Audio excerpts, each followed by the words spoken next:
All right. Here we go, guys and gals. And boogity, boogity, boogity. Let's go racing, drivers. Welcome back to the Loose Wheel Show. I am. Recording? Yeah, we're recording, Ethan. I'm Andrew Hazlett. That's Ethan Ignatowski. What's up, and everyone? This is season 3, episode 7. Episode several to some out there. If you know, you know. If you know, you know. And Ethan, I understand that we are going to debut some new awards this week. Oh, so yeah. that's Can't give anything away just yet, but make sure to stay tuned, because we have some fun stuff planned for later in the episode. Yes, we do. You can say that again. But first off, let's get into the reviews. And now for last week's race reviews. Now let's do it. We had the Daytona 500, the granddaddy of them all as far as NASCAR is concerned. Briefly mentioning the lower series trucks Friday night. Parker Kligerman 1 was disqualified. Yeah. The team is appealing. We'll see if that will stand or not on Thursday. Yeah, so we'll probably post something on Instagram. If it is overturned. If it's overturned. If it's not, we not, probably won't. Corey Heim. Whoa, that mic came close to me when I moved it. Corey Heim, he is currently the winner. We'll see if that stands. Then that was a great race. I just want to say, I enjoyed watching that race. There's a lot of discourse on the internet about the commentary, and that is what it is. But as for the race itself, I thought it was a really good race. Gio Ruggiero, rookie, he really impressed me on that race. I'm excited to see what he does the rest of the year, and I'm just excited to watch the trucks go. I don't catch a whole lot of the Truck Series action, but I'm excited to see what happens in that series this year. In Xfinity, the Austin Hill Invitational was being dominated by Austin Hill until he had a car issue. That wasn't of his own doing, which is unfortunate for him. Austin Hill dominance was starting to bore fans, and his car decided to shake things up a little bit. Yeah. And so that meant his teammate, Jesse Love, was able to pick up the win. And I can hear myself in my ears now. That's beautiful. But we're going to, with all that being said, we're not going straight away to the Cup Series, because we are introducing one of our first new awards. And that is the ARCA Brakes Moment of the Week, where someone has an ability or lack of ability to hit the brake pedal. It's a crazy thing, Andrew. Sometimes you just forget it's there. You're racing around the track going 200 miles per hour, and then you just forget you have brakes. It's a strange concept. It's a strange, sudden onset, almost illness that affects tens of drivers a year. It's very unfortunate. Yeah, like you said, tens of drivers a year. But our winner this week is Chris Wright. I guess you can say it's a loser. And he in the Xfinity Series. I don't know why he's in the Xfinity Series. Well, money, that's why. But he has about the talent level of an ARCA Menard Series driver at this point in time. But what he did was he pulled out down to pit road to pit with the rest of the group. But he just didn't hit the brake pedal. And he overshot pit road speed, hitting Josh Bilicki, spinning him out on pit road. It was a pretty crazy incident. If you haven't seen it, you should definitely go and look it up, because it's pretty wild scenes. And then a guy with a leaf blower was blowing on said car after the incident happened. So Chris Wright is your ARCA Brakes first ever ARCA Brakes Moment of the Week. We'll see if that award ever returns. Yeah, I also have an award to debut. That we'll get into. This is a perfect time to debut it, shall I, Andrew? Yeah. Well, actually, before that, Actually, I am we should going to wait until after the chicken award to give your new award out. Okay. Then I will give out one of 3 Sir Lancelot Medals of Excellency and Honor that I will be giving out today. If you remember, this is an award that I don't give out too often, only when it's very deserved. I like to view it as a heightened offense to the chicken award. Like, the chicken award, you're a chicken, but or something, I don't know. But this medal, it means you messed up royally, truly. So the first of 3 is being given to AJ Moyer, who, in that ARCA race this weekend that Helio Castroneves had to run, after the checkered flag, Moyer turned Castroneves into the wall, again, after the checkered flag, and Andrew, what did he say again? Like he was happy that he did it or something? No, that was like a that? different guy. Different guy. Everyone, Arca's just insane, but Moyer, I think Castroneves said that he didn't think Moyer did it on purpose. And maybe he didn't, but hooking someone into the wall after the checkered flag is truly a skill. So for that, AJ Moyer, I knight you, and you receive the Sir Lancelot Medal of Excellency and Honor. All right, and speaking of that ARCA race, I will go over a few things happened that I will get the honorable mentions for Chicken Award. That, just Jamie Little's commentating over the ARCA race was subpar. That's all we're gonna get into that, and that's just doing it nicely. Anyway, other ARCA modes. I thought about giving the Chicken Award to the whole ARCA field because they liked crashing, it seemed like. And then finally, my final idea that I had for the Chicken Award was going to be Cody Dennison. He's the guy who wrecked the most ARCA cars in a long time, or caused a wreck that caused the most ARCA cars crashing in a significant amount of time. Maybe ever, I don't remember. And how did he start the wreck? His car turned right on a straightaway. Impressive. In straights, I think you drive straight. You know what? I'll knight him too. Boom, knighted. And get this, he said he had fun wrecking. He was the guy. So congratulations, Cody Dennison. It just shows the lack of, the lack of talent. I think it just shows how crazy ARCA is. It's the Wild West out there. It really, really, really is. There's something new every weekend, and not in a good way. and you know who won the race, Ethan? Who did win the race? Brendan, a.k.a. Butterbean Queen. Butterbean Queen. And then did he get disqualified? No, he did not. He kept the win? Okay. He got the win.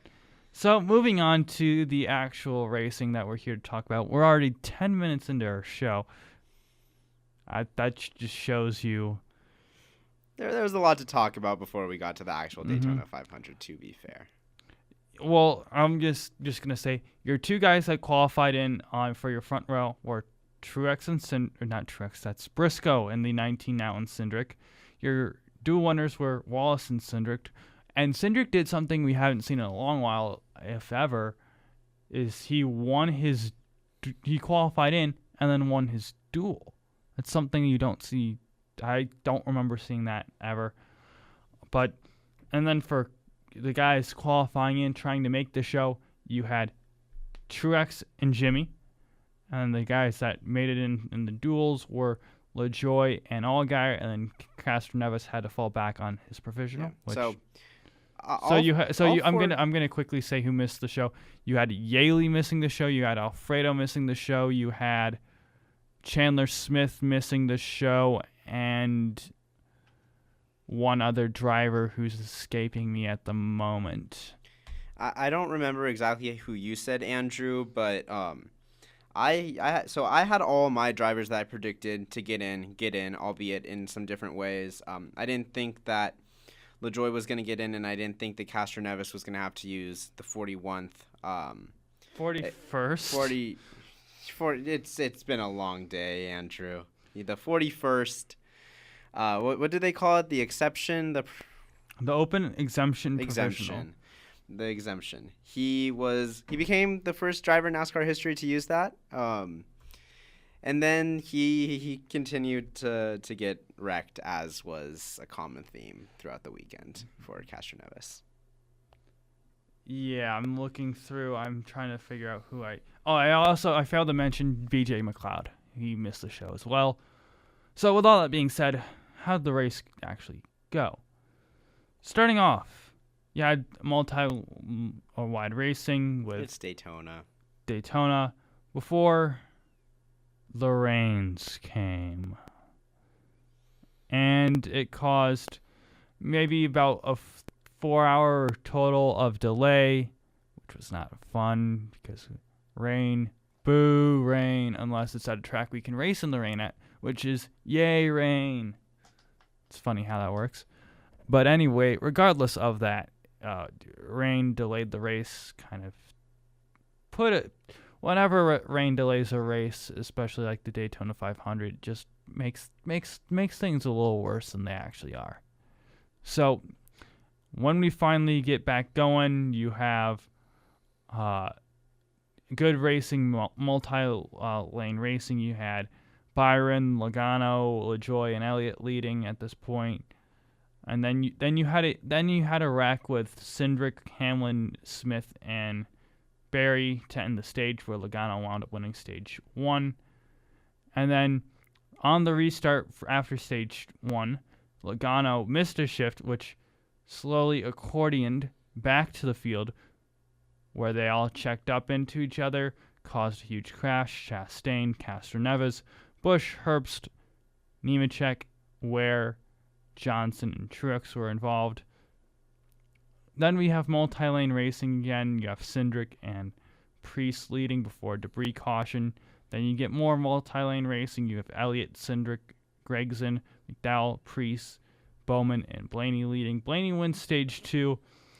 And then stage 3, you have more multi-lane racing with Blaney, Wallace, Busch, and Byron leading before yet another debris caution.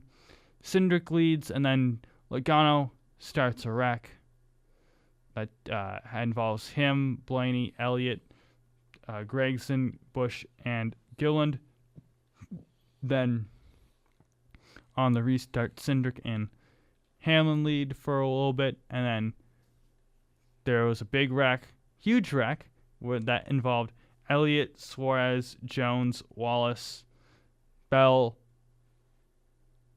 Priest, and Newman and Larson, where the 60 car of Ryan Priest flipped yet again on the Daytona backstretch. Yeah, really dangerous. I mean, that was a crazy moment in the race.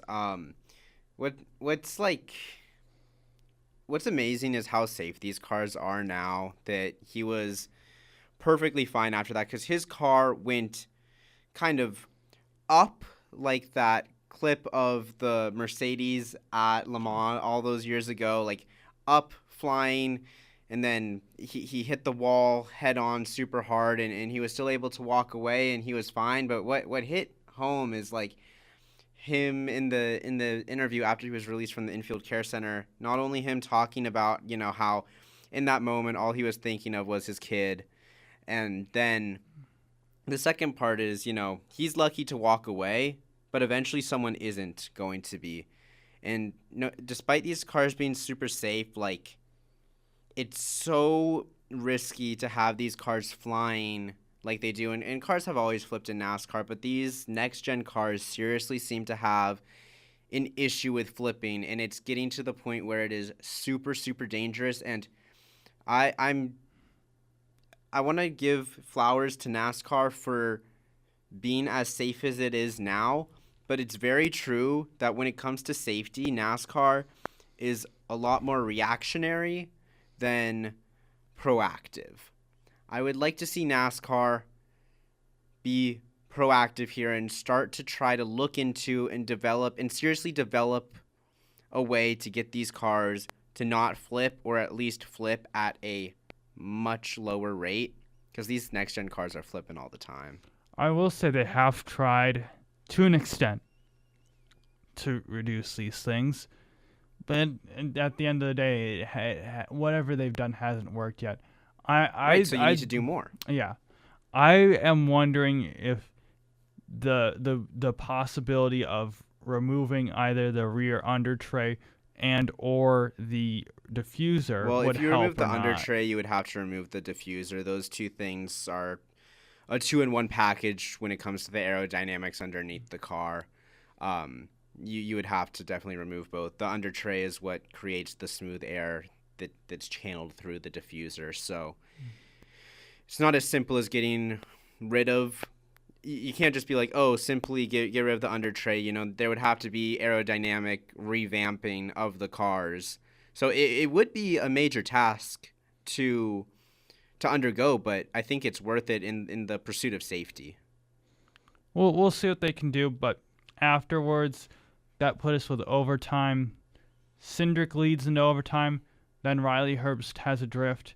And Cole Custer, who's on... Riley Herbst didn't just have a drift. He went full Lightning McQueen on the grass. I don't know how he didn't lose control, but he was able to keep it. It literally looked like that one scene from Cars where Lightning McQueen is drifting across the grass. Except instead of Herbst going from wherever he was to the lead, he went from the... Well, yeah, at the end of the day, it wasn't an animated movie. Yeah, but it did look like something out of a movie. Then Cole Custer, who is this week's... there it is. This week's recipient of the Chicken Award, because he was on the outside. Cars are passing him on the inside, and he turns left into said cars. Yeah. Starts a big wreck. And that was So the second wreck that he caused. You get the Chicken Award. I didn't squeeze it right by the mic this time, so I didn't blow your eardrums out. Here's the thing. Cole Custer, that first big wreck that we talked about, or was it the second big wreck where he... Second big wreck. Second big wreck where how it started, the wreck where that ended up with Ryan Preece flipping. It all started with Custer being extremely aggressive behind Christopher Bell, who was fighting for the lead. Custer was pushing way too aggressively, and I called it. I was telling Andrew. You did. I kept saying, Custer's going to wreck Bell. Custer's going to wreck Bell. Custer's going to wreck Bell. And Custer wrecked Bell. He was being far too aggressive, and eventually he sent Bell flying into the wall, and that's what caused the chain reaction, which sent cars going everywhere and Ryan Preece flying through the air. It all started with Cole Custer being way too aggressive, and then later on the final lap, he's way too aggressive again and causes another wreck. It's just incredible driving from Mr. Cole Custer this weekend. Were you gonna knight him as well? Yeah. And with that, you wanted to create the antithesis of the Chicken Award. Also, before that though, Joey Logano also knighted. I do want to talk about this real quick before we get into that, Andrew, because I think we kind of glossed over this a little bit. The Ricky Henderson, Joey Logano wreck. Ricky Henderson? Ricky Stenhouse Jr. It's been a long day, Andrew. I'm very tired. Ricky Stenhouse Jr. Ricky Stenhouse Jr., Joey Logano wreck. I want to talk about it. I think a lot of people, because, look, Stenhouse has... he has a, what would you call it? He has a record of doing things, especially he earned the nickname Recky Spenhouse for Yeah. a reason. for a reason, and especially on super speedways. But I think in this case, Joey Logano was trying to make a move stick that just it was never going to happen. He was trying to force the issue, trying to create an opening where there wasn't one. As Kyle Busch later said, you have to know how wide your car is. His car was never going to fit in the hole that Stenhouse had created. Now, was Stenhouse maybe a little too aggressive with that block? Yes, potentially. But even if Stenhouse didn't block him there, Logano put himself in a position where he was going to get wrecked no matter what. There was cars behind him, in front of him, to the side of him. He was boxed in with nowhere to go, trying to be aggressive, trying to make something stick. And nothing was going to happen besides a wreck. So I think the blame there is on Joey Logano. A lot of the drivers agree. I mean, Jeff Gordon after the race was blaming Logano. Busch blamed Logano. A lot of people blamed Logano for that. So I think to all the keyboard warriors, I think you need to realize that maybe you don't like Stenhouse, but the drivers and people who at the end of the day know this better than any of us talking about it, they're saying it was mostly Logano. So just want to put that out there. But now, yes, new award, Andrew. Yeah, it's your award. It is my award. I am calling it the Yeah Award. You can probably imagine in your head what you think goes before that, but it's officially the Yeah Award. And we're not just naming it that, we're naming it after its inaugural recipient, Norm Benning. Now, who is Norm Benning? I hear some people ask.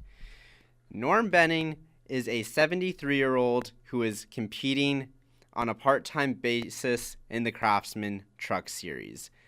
The last time that Norm Benning finished in the top 16 was 2018, I believe, at Daytona, where I believe he finished 14th.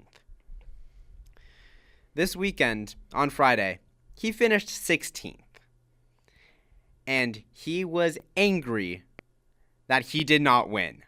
That is the type of passion I need to see. That is the type of passion I love to see. A 73-year-old who hasn't had a good result in years, angry because he didn't win. He said he felt like he had the fastest truck. He said he felt like he was putting up the fastest lap times. And if things went differently, he feels like he could have won that race. He was not happy with his best finish in over 5 years. At 73 years old. That's just dedication I have to respect, Andrew. Yeah, he has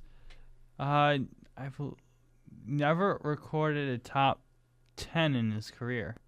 No, he's just doing it for the love of the game. I mean, he has his own truck. He has his own team. He's the only one running. He just shows up when he wants to. And I love to see it. Storm and Norman. His career best finish is in the 2013 Love's RV Stop 225, which was at Talladega. Who do you think, actually at that point was called the Fred's 250. Who do you think won that race? Can I get a year? 2012. 2012. 2012. I think that's what I said. 2013, rather. 2013. I don't know. Kyle Busch. No. Johnny Sauter. Okay. Year before was Parker Kligerman, actually. Oh, there you go. Yeah. Anyway, that's there you have it. There you have it. Moving forward with the review of Daytona. We got a little sidetracked there. That's fun. The big last lap wreck had Hamlin, Custer, Gibbs, Ware, LaJoy, Briscoe, Bowman, Haley. The first guy to get through that, and your Daytona 500 winner was William Byron. Back to back. I would give this race a 6 out of 10. Had actually 7 out of 10. Really? Yeah, it was a good race. I voted yes in the good race poll from Jeff Gluck. I'm in a bit of a disagreement. I don't think it was a bad race per se. It was just painfully average until the last 20 laps, last 30 laps, whatever it was, when drivers started to get too aggressive, started making mistakes, started wrecking, and I don't think that we should have to rely on wrecks and all that to produce good racing, because at the end of the day, that's not really what I want to see.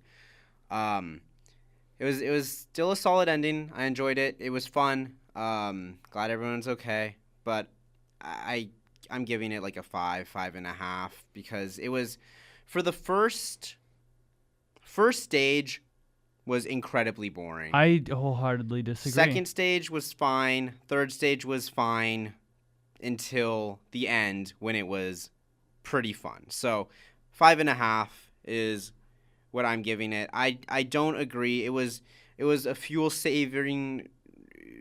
It was just fuel saving and nothing happening for the first stage. I was talking to you about this while we were watching it, Andrew. I just don't care about 7th and 8th switching positions back and forth and back and forth Well, and so back is the and lead. forth over. The lead wasn't really, like, to an extent, yes, but even then, like, I don't. There's a point where if it's changing between two guys back and forth every other lap, and it's like lap 40, there's just nothing to care about at that point. And it's not even like it was good battles. It was just sometimes someone would get ahead, sometimes the other guy would get ahead. It wasn't like they were battling hard. It was just sometimes they got a better push, sometimes the other guy got a better push. It wasn't fun racing to watch until the end. I wholeheartedly disagree. All you F1 fans, you hate passing. You don't know what's good for you. All right, bro. Anyway, moving on to the news. And now for the news. NASCAR news, big piece of NASCAR news. Effective immediately. Trackhouse and Pitbull split. Trackhouse over the offseason had a new investing group come in and invest in that. So not a huge loss of money for Trackhouse. But at the end of the day, It was odd timing. A very odd timing. What does this mean is that Andrew's going to speculate here. That's dangerous. Daniel Suarez hasn't put up the performances lately that he should be doing. Very, very, over this time when Ross Chastain's been alongside, Chastain's beaten him every year except for last year, which Suarez got the win. Chastain didn't in the regular season. But if you take that aside, if you put him on raw points, Chastain beat Suarez easily. And with that being said, you can't win races that way, or you can't win championships that way. You can win races. Suarez is capable of winning races, but you can't win championships that way. So Justin Marks, owner of Trackhouse, would want to get rid of him, especially when you have young talent Connor Zilic possibly going to be ready next year. Yeah. Who is that we've talked about ad nauseum, really good, to say the least. It does. And Pitbull, before you get into this, Pitbull, the guy that they brought in was Daniel Suarez, that Latin connection of driver and owner. Yeah. And now with that possibly being gone, Pitbull might not have had that interest anymore. So at the end of the day, that might have been what happened. You can go on now, Ethan, with what you're gonna say. Yeah, I was gonna say that. Yeah, just about Zilic. Like, it does depend how he races in Xfinity this year, but everyone's expecting him to do solid, right? So it's way too early to pencil him into a Trackhouse seat, but it's not outlandish to expect at all. that he's in Daniel Suarez's spot next year. That's all. Now, get into some F1 news, Andrew, unless you have anything else. No, I'm trying to pull up what I retweeted it. That's why. You go ahead, Ethan. You sure? Yeah, go ahead. All right. So, first up on the list is ESPN, after its media deal with Formula One, or its media deal to broadcast Formula One in the United States, after it expires in 2025, it will not reach an extension per Reuters. And per Adam Stern. And this Sternbaum's for... Where does Stern work for? Sports Business Journal. Yeah. So when it's a Sternbaum, that's fairly safe. Yeah. So it's being widely reported now that this is going to happen, and ESPN has been broadcasting Formula One in the States since 2018. It's a huge deal between the two sides, but in ESPN is partially why Formula One has gained such an audience in the U.S. now, but as ESPN's director of programming and acquisitions told Front Office Sports, John Suchinski, I believe his name is, he told Front Office Sports in August that unfortunately the nature of the business is to create more demand and more competition, and that's what happened. So no more ESPN broadcasting F1 after 2025, but of course someone else is going to pick up Formula One for the United States because it's a growing fan base.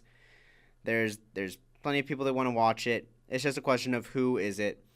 And per Front Office Sports, NBC Sports, who had the previous deal before ESPN, they broadcast F1 from 2012 to 2017. Both NBC Sports and Netflix are potential replacements. Of course, Netflix makes a ton of sense just because of the fact that they produce Drive to Survive, which is, of course, the documentary series that surrounds F1, documents Formula One seasons. An ultra-popular series that has probably been the biggest reason in Americans becoming Formula One fans. So I think that both of those are solid options. NBC Sports, they've done it before. Netflix, already huge with the Formula One community. It's just a thing that only time will tell.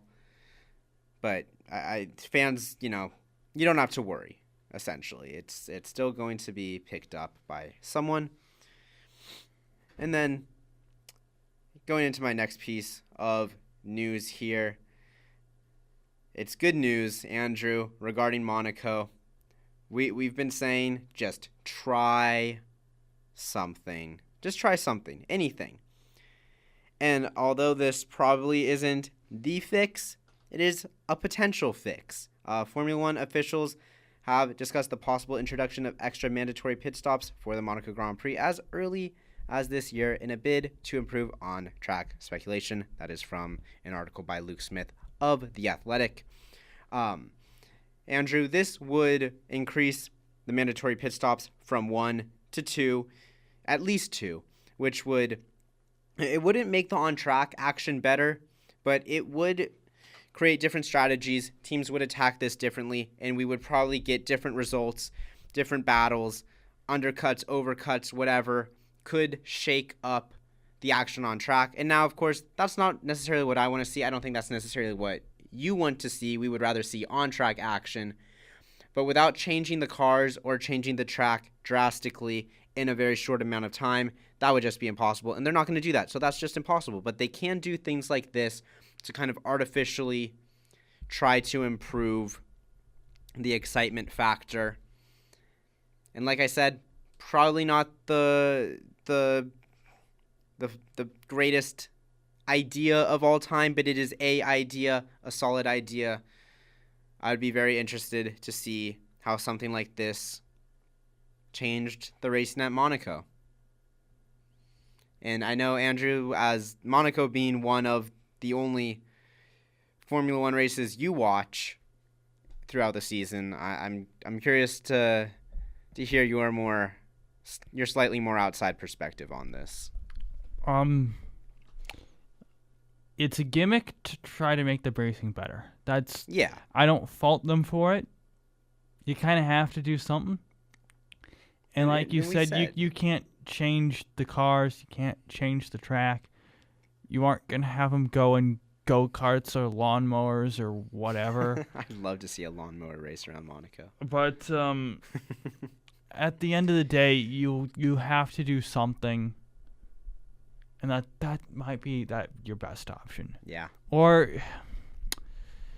here's my idea. Tony Stewart once said about Talladega is that they, at halfway, take the field and have them go backwards. And then with 20 to go, for maybe with this race, we might do it with 10 to go. We might split the field in half. Half of them can run the normal way. Half of them can run backwards and see who wins it that way. Yeah, that wouldn't cause any destruction. Just have the drivers that are going clockwise stay to the left. Well, have all drivers stay to the left of their lanes. So sounds like Nikita Mazepin's dream. Pastor Maldonado as well. Like I said, I'd say that sarcastically, Of but course. Yeah. Can't really do anything there. No. Next piece of Formula One news. Kind of interesting here. Chris Medland is reporting that James Vowles has revealed that Franco Colapinto's deal with Alpine is a loan deal, Andrew, and that James Vowles expects Franco Colapinto to one day return to Williams. That is very interesting because what we heard earlier, and by people in the know, is that this was a 5-year contract with Alpine, which made everyone, including us, think, especially combined with the rumors about the current Alpine duo with Jack Doohan, particularly, made us think that Jack Doohan was going to be replaced by Franco Colapinto very quickly because of those rumors surrounding Doohan and the fact that you wouldn't give a 5-year contract to Franco Colapinto just to have him sit on the sideline. Does this revelation change anything for you, Andrew, in terms of your thought process? Yeah, this makes even less sense. Like the pieces in the puzzle aren't fitting for me. Is that they already didn't fit before, and we are kind of forcing it by saying, okay, he's going to replace Doohan. Yeah. But I think, Williams has Sainz and Albon. Those two guys aren't going in anywhere, or are they? That's a question I ask now. So if they aren't going anywhere, where in the world are you going to put Colapinto? And if they are going anyway, where are they going? So I don't know when the contract's in, and quite frankly, I don't know who would be in the market for the 2026 F1 season to get either of these guys. I see looking at besides I see. Or Red Bull Racing has a slot open, which I would assume they go with one of their in-house guys. Same with Alpine. I would assume that would either... I don't think they would take... Piastri's deal is up after 2026, I believe.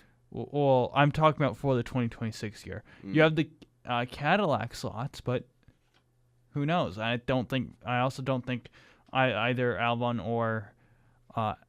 Sainz is going to go back to Racing Bulls, I don't think they're going to go to Mercedes. So maybe one of them's gonna maybe. Well- The only thing I can see is one of them buying one of those teams, Cadillac buying out Sainz or Albon's Well, contract. Here's the thing. But I don't know where everything Val's is. kind of addressed this a little bit, because Sainz and Albon both have deals through the 2026 season. I think the thought process there is that James Vowles would like to try to retain one of those guys and then bring Colapinto back, because he says that there's a period, this is a quote, "There's a period of time where I hope he is racing for Alpine, and the reason why we did this is I wanted him to be racing in 25 and or 26. It's the best chance he has is with Alpine. That's why he's there. And I don't mean that to the detriment of Jack. I hope Jack has a successful time, but ultimately, Franco is my driver, and I want him back in that car. After a period of time, he'll return to Williams. That period of time is not a line set in stone where I can look you in the eye and say it, but I can say he'll be back to Williams at some point." So I think what potentially happened here is that, because remember, we heard the original 5-year deal news through kind of the broken telephone of cross-language translations. I think that it's not out of the question that it was confirmed that the Colapinto has, and this is still speculation, but I think that it's possible that Colapinto has a 5-year deal with Williams, and that Williams is loaning him out for probably on a year-by-year basis to Alpine, and somehow that was not picked up fully, or maybe it was just wrong information. We don't really know, but James Vowles is now saying that this is the way it is. He's still a Williams driver. And that's kind of strange to me that Alpine is seemingly willing to move heaven and earth for a driver that's going to be gone. Like, that's strange to me, Andrew. I don't know. We'll have to see how it all plays out, but just very, very strange in my opinion. One last bit of news before I wanted to get into a review of the F1 event at the O2 that happened today. Zhou Guanyu has been confirmed as a driver for Ferrari, test and reserve driver for this upcoming season. That was announced a few weeks ago. We missed it, I believe, so just mentioning it now. But yeah, reserve driver for Ferrari for the season. Kind of a homecoming, because I believe originally he was part of the Ferrari Driver Academy before he became part of the Renault Academy, which eventually turned into the Alpine Academy and then eventually signed with Alfa Romeo. So coming back home for Zhou Guanyu. Happy for him, I suppose, sticking around the Formula One paddock. Good for him. Now, I wanted to get into the F1 event at the O2 Arena. Because, Andrew, what I was worried about happening is what happened. It was too fast-paced. There wasn't enough time to appreciate the liveries that we were seeing being unveiled. And also, hats off to Formula One. They managed to hire the least unfunny comedian imaginable to host it. That is a little harsh, but I think that a lot of the jokes that were made by I'm trying to find his name here, Jack Whitehall. Never heard of the guy before. British comedian. A lot of the jokes that he made or was trying to make just simply didn't land. Pretty obvious that he's either not an F1 fan or just not, or he's more on the casual side of being an F1 fan. Just his jokes about F1 were not landing. He called Valtteri Bottas Joe Exotic at one point. I thought that was pretty funny, but for the most part, it was just kind of cringy, unfunny jokes, almost painful to watch. And the fact that F1 tried to make this a concert as well, like it started after like a intro pre-made package. The event started with a concert, which was just like, what are we doing here? We just want to see the cars, man. Like, Machine Gun Kelly was there for some reason. Hey, it's MGK now. Yeah, Machine Gun Kelly. I don't care, Andrew. Machine Gun Kelly was there for some reason. I don't know why, man. It was crazy, and there wasn't enough time to appreciate the liveries. And this is what I kept saying, Andrew. This is what I loved about the individual. Stop singing. I'm singing MGK, but not into the microphone. This is what I knew that I was going to miss about the teams individually doing their livery unveils. You get to be able to soak in each team's unveiling, but here it was like 10 minutes, 10 minutes, 10 minutes, no chance to soak it in. Like, there were instances where just there was no time at all in between being able to appreciate one car before everything was already being transitioned. I did not enjoy the event. I really didn't. If you did, I'm glad you did. But for me personally, it was not an enjoyable way to unveil what is my favorite, and I know a lot of people's favorite parts of the Formula One preseason, which is all the livery unveilings, being able to enjoy all of those.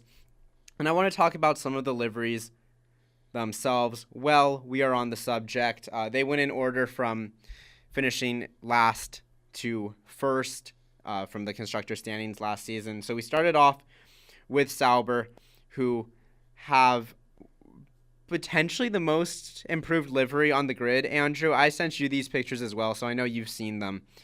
Alpine has kind of it's a very green front. They're still sticking with, or Sauber, sorry, Audi, whatever we're calling them, has a very green front end gradient it's a very quick gradient into the black rear of the car, but I like it. I think it's much improved.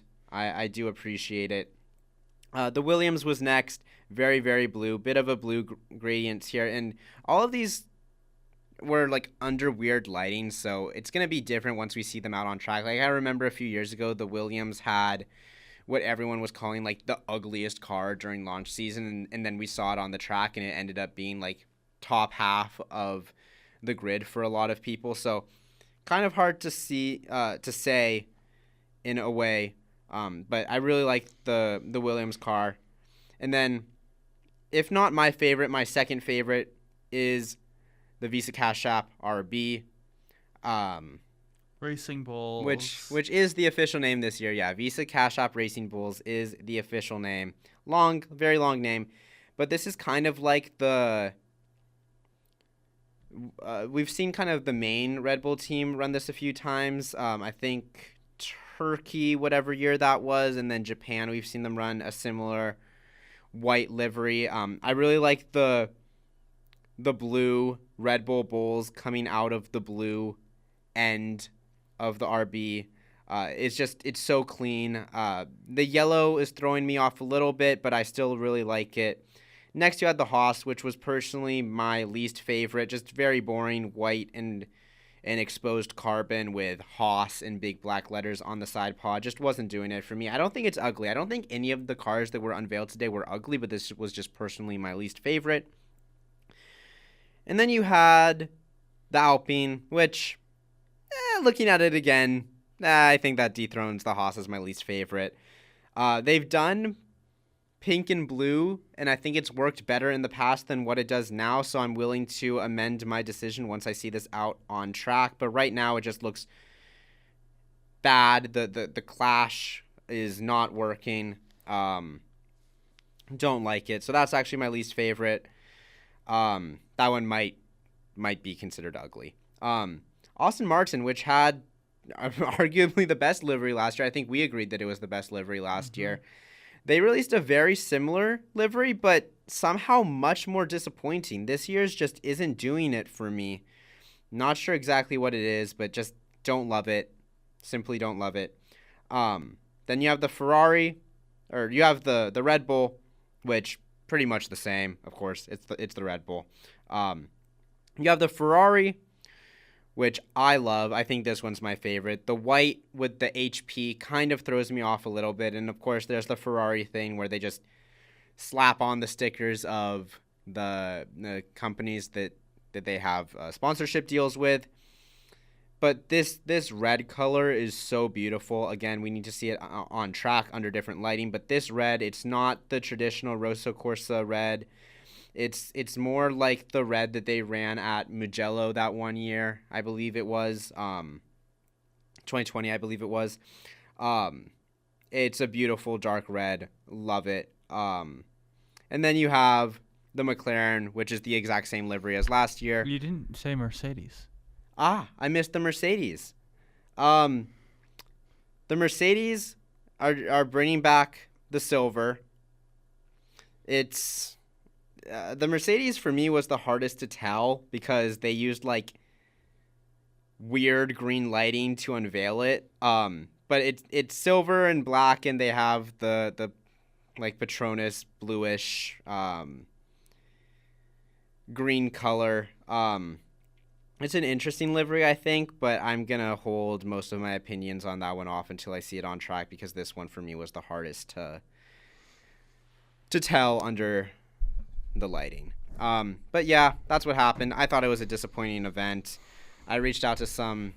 we don't have time for them, unfortunately. Yeah, quickly. Morgan agrees with me with the Sauber, and Rome was disappointed by the Haas. Fair takes. Okay. Fair takes. Moving on to the previews. And now for next week's race previews. Atlanta. Atlanta. I did that on purpose. That's a reference to the NASCAR Weekly podcast when Darian did that, who's not on the show anymore. Anyway, Cup Series, your guys that aren't part-time are LaJoy in the 01, 44 Yaley, 78 BJ McLeod. The five drivers I give to watch. I will give you Joey Logano, two-time winner there since the repave and reconfiguration into Super Speedway. Same thing with William Byron. Your other two winners since the reconfiguration are Chase Elliott and Mr. Daniel Suarez. So that leaves one driver left. So I went and said, okay, I'm looking at Xfinity Series, who's won since the repave, and that one driver who has won is Mr. Ty Gibbs. So he could be a surprise dark horse pick. You never know. Xfinity drivers changing 07 for SS Greenlight, Nick Lights, 19 for Joe Gibbs is Eric Almirola. The Joey Gase cars are 35 Joey Gase, 53 Mason Maggio. Another Mason M will be driving for Alpha Prime Racing, Mason Massey in the 45. CJ McLaughlin back in the 92 for DGM. Truck Series drivers changing. You have the 2 of Josh Riom, 07 and 7 for Spire are McDowell and Kyle Busch. 22 is Keith McGee for Riom Brothers. 66 for his own team is Akinori Ogata. 66 for ThorSport, Luke Fenhouse. 90 is back with Justin Carroll. So that goes, Ethan. Time for the pick points. And now for next week's race picks. Where I struggled yet again. You got 5 right for getting Corey Heim. Guest got 5 right for getting Jesse Love. And I get 1 point for getting Elliott beating Bell and Busch. Huge shout out to our guest last week, Noah Reed, for that Jesse Love pick. I loved it at the time, and he ended up taking away 5 points with that pick. So shout out there. So our guest this week making the picks is Giuliano. Shout out Giuliano. Photographer for some of the pictures that we've put on our Instagram, and you should just give him a follow. Check him out. You'll be able to find him if you look up our Instagram. His truck's pick was Corey Heim, who's won there in the past. We both go with Cup regular Kyle Busch. Yeah, I mean, it's pretty self-explanatory. He's pretty good when he goes down to trucks, of course, and on a track like Atlanta, especially. The Austin Hill Invitational 2025 race number 2. We all have the same winner. You guessed it, Austin Hill. He's so great at these tracks.